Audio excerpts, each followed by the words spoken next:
தமிழக வாழ்வுரிமை கட்சி தலைவர் வேல்முருகன் நிருபர்களுக்கு பேட்டி. நேற்றைய தினம் விஜய் அவர்களுடைய கரூர் பிரச்சார கூட்டத்தில் கட்டுக்கடங்காத பெரும் கூட்டம் கூடியிருக்கிறது. விஜய் அவர்கள் அந்த இடத்திற்கு சுமார் 10 மணி நேரத்திற்கு மேலாக குறிப்பிட்ட நேரத்தை விட காலதாமதமாக வந்திருக்கிறார்கள்.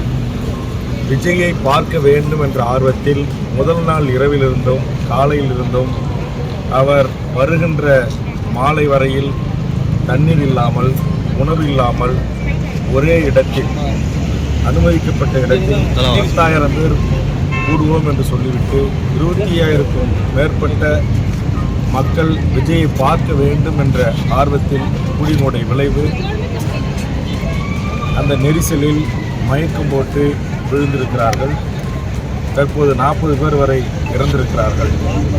ஆக ஒரு தலைவர்கள், அதுவும் சினிமா துறையில் உச்சபட்ச நடிகராக இருக்கின்ற விஜய் அவரை பார்க்க வேண்டும் என்ற ஆர்வத்தில் பெண்கள் கை குழந்தைகளை, 1 வயது குழந்தைகளை, 2 வயது 3 வயது குழந்தைகளை தூக்கி வந்து 10 மணி நேரம் 12 மணி நேரம் காத்து கிடப்பதும், முதல் நாள் இரவிலிருந்து எப்படியாவது விஜயை அருகாமையில் பார்க்க வேண்டும் என்று காத்து கிடப்பதும் பகுத்தறிவுக்கு உகந்ததல்ல. இதைத்தான் நான் அனைத்து கூட்டங்களிலும் சொல்லி வருகிறேன்.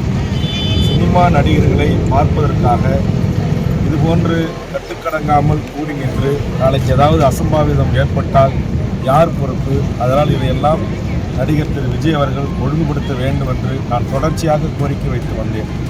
ஆனால் இதையெல்லாம் கிஞ்சித்தும் கவலை கொள்ளவில்லை. ஒரு குறுகிய இடத்தில் மக்கள் குறுகின்ற போது ஏற்படுகின்ற நெரிசலில் மூச்சு திணறல், மயக்கம், விஜயை பார்க்க வேண்டும் என்கிற ஆர்வத்தில் மயக்கம் அடைந்து விழுந்த குழந்தைகள், முதியோர்கள் மீது ஏறி நின்று விஜயை பார்த்திருக்கிறார்கள். ஆக இதெல்லாம் உயிரிழப்புக்கு காரணமாக இருக்கிறது. உயிரிழந்த குடும்பங்களுக்கு தமிழக வாழ்வுரிமை கட்சியின் சார்பாக ஆழ்ந்த இரங்கலை தெரிவித்துக் கொள்கிறேன். இந்த 40 உயிர்களுக்கும் இப்போது யார் பதில் சொல்லுங்கள்? 40 குடும்பங்களுக்கும் அரசும் இதற்கு கூட்டத்தை நடத்தி விஜயை பார்க்க வந்த அவருடைய ரசிகர்களும் பொதுமக்களும் இருந்திருக்கிறார்கள். அவர்களுக்கு விஜயின் சார்பாகவும் உரிய இழப்பீடை வழங்க வேண்டும்.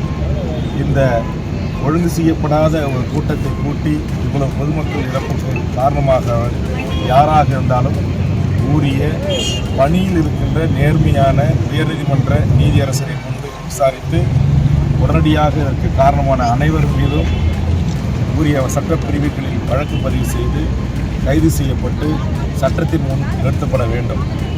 இனி வரும் காலங்களில் இந்த ரோட் ஷோ இதுபோன்று எவருக்குமே தரக்கூடாது. அது விஜய்க்கு மட்டுமல்ல, தமிழ்நாட்டில் எந்த பெரிதொரு அரசியல் கட்சி தலைவர்களுக்கும் இப்படி ரோட் ஷோவை அனுமதிக்கக்கூடாது. மக்களை இப்படி அளவுக்கு மீறி காக்க வைக்கக்கூடாது.